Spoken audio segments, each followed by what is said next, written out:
Hey there, I'm Angela Scott on Arizona Daily Mix. Thanks for joining us today. I am here at the Yavapai Humane Society with Loree Pruett. I absolutely love coming and visiting you here because I love all these wonderful dogs and the wonderful stories that go with it. No, we're so happy you're here and that we can share this with you because this is really our passion. Everybody who works here, this is our passion. We love the fur babies and the happy endings, and it's the most rewarding, fulfilling job I've ever had. I can only imagine. I noticed that as I was walking around, you have so many volunteers that are just passionate about the dogs.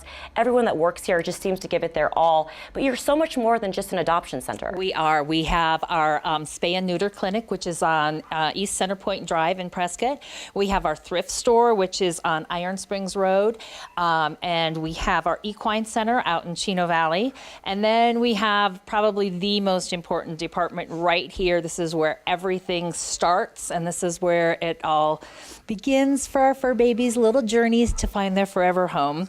And Brietta works here in this department, so I'm going to turn you over to her. Okay, so here's Brietta. Thanks for joining us, Brietta. And we are here in the Lost and Found department. Yes. So how does this work? So the Lost and Found department is not just Lost and Found, it's our receiving department. So every animal that comes into the shelter, whether they come in as a stray, a surrender, a transfer, anything like that, comes in through this building first. Okay, so tell me, like, if someone loses a pet, what's the first step they should take? We always ask them, check around your neighborhood, of course. Make sure your microchips are up to date. A lot of people don't think about it when they move. They should make sure that's up to date. And then come down to the shelter. We always ask that we call just in case, but we always ask that you for sure come down and visibly identify your dog, because one, you know what your dog looks like better than we do, and two, we get to see how the dog reacts once the owner is in the presence. Absolutely, and I also know how horrific it can be to lose your pet. It is such a scary feeling, such a helpless feeling. I've had it happen to me. So if someone actually finds a pet, what should they do? We ask check around your neighborhood, especially if you're in a highly populated area. Check with your neighbors just in case. Maybe the dog just got slipped out of the yard and came over for a visit looking for treats or something. And then we ask that you bring the dog here, bring the animal to the vet, have them checked for a microchip.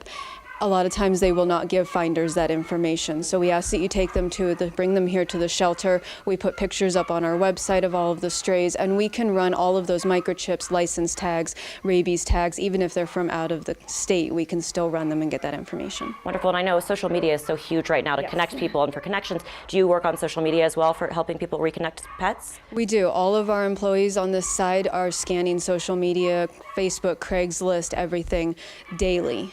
So even when we're at home, we're checking through the sites just in case to see if somebody pops up that maybe we saw earlier that day. Yeah, and I know, I can't imagine having to surrender our dog, but I know it happens.